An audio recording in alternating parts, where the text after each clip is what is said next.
So a big part of this channel is based on my disability and my disorder, and a huge part of that relates to my spine. I've always had issues with my spine, whether it be because of my spinal cord injury or because of my scoliosis, and that's what this video is going to be about. I don't remember a time that my back wasn't curved. So I have these vascular malformations that grow up against the right side of my spine, and as I grew, it kind of just like pushed a curve into it. I have two curves in my spine technically, so there's one that like goes like this, and then there's one that kind of goes inwards like that.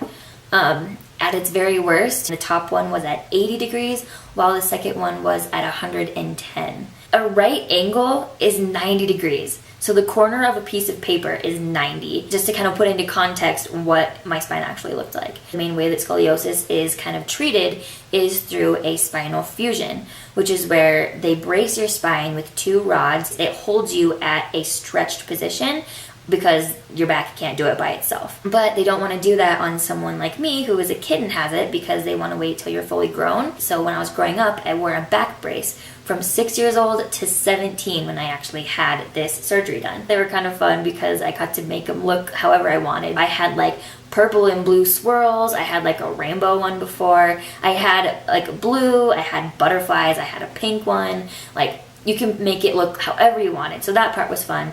But wearing them wasn't comfy. You were always hot. There was no airflow wearing that thing because your back brace isn't going to give any.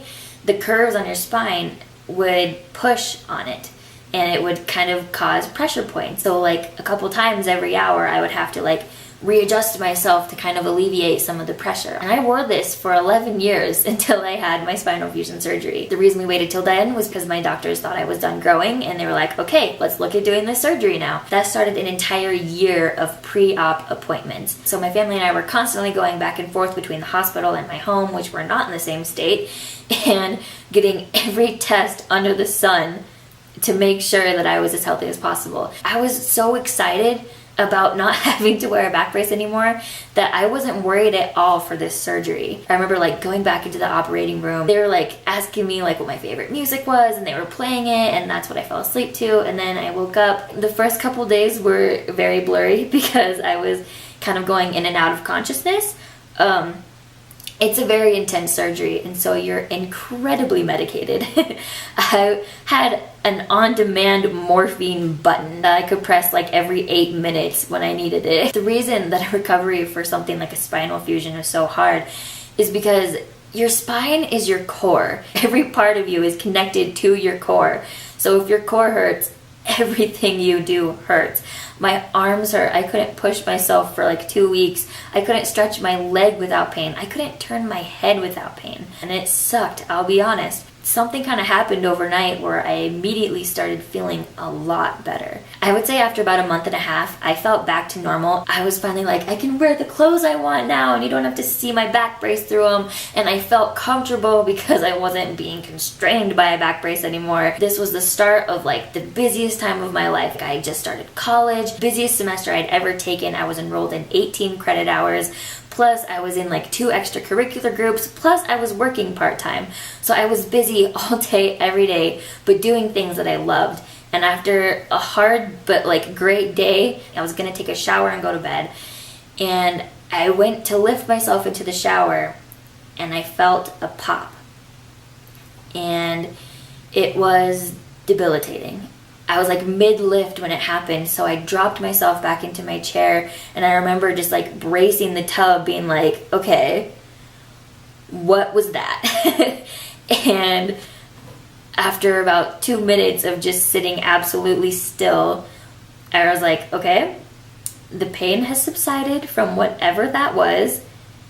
Try again. So I very cautiously lift myself into the shower, and nothing happened. And I forgot that it even happened, and I went to bed.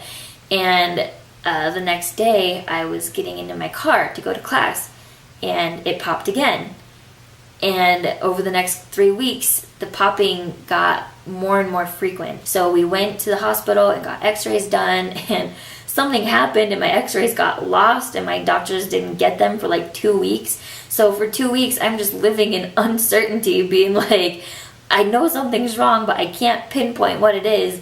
I just essentially lived 3 weeks with a broken back because what that popping was one of the rods in my spine snapped. The popping was those two pieces like clashing with each other. So there was two rods, right? And I remember distinctly when both of them broke. The first one was getting in the shower, and the second one was at 6:42 in the morning. A pop happened when I was sleeping, and it woke me up. And I was just so done. I really this is so bad, but like I keep thinking of like an analogy I could use, like I just snapped, but I'm like, ooh, a little too literal here, maybe don't say that. I really just couldn't take it anymore. I'm tired of not knowing what's going on, and I'm tired of dealing with the pain. And I just cried, and I woke up a couple hours later and was going to get ready to go to school, and I couldn't get out of bed. I was able to even get myself up to like a seated position, but I had to hold all of my body weight off of my spine. I was forcibly put on bed rest after these rods broke. I genuinely thought I needed to drop out of college because like how can you stay in college if you can't make it to class, you know? And I finally just emailed all my professors and I was like, I had a surgery that failed, my back is essentially broken, so I can't make it to class.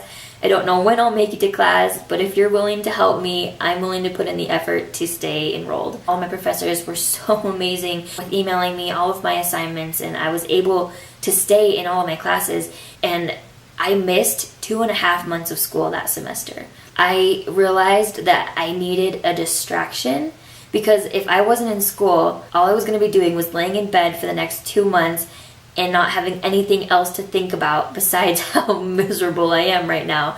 So I used school as a form of distraction so I didn't go actually insane. I finally got to the surgery date, which was a month later. We did the surgery in 2 parts. The first one was to replace the hardware with bigger rods, so the likelihood of this happening again is even less likely. The second surgery was a live rib graft, where they took one of my ribs and twisted it to brace it up against the biggest curve of my spine, because that was where it didn't heal properly, and that's why it broke. So they were able to use my own rib and give my spine extra blood support and extra bone support there to ensure its strength during the healing process. Recovery for the second surgeries were significantly easier than the first one, just because my back was already in the position that it needed to be. We anticipated the recovery to be around a year, and at the moment I'm 2.5 years out of my second surgery, so that kind of just brings me to where I'm at now. My doctors assured me that the best way to be as healthy as possible for me is to just be active and happy, so that's what I'm working on. I hope you liked this story, or at least found it interesting, because this was a journey for me. If you did like this, please make sure to give it a thumbs up, share, and subscribe. If you have any questions for me, leave them in the comments and I'll address them later. But until then, don't forget to love yourself, and I will see you very soon. Bye.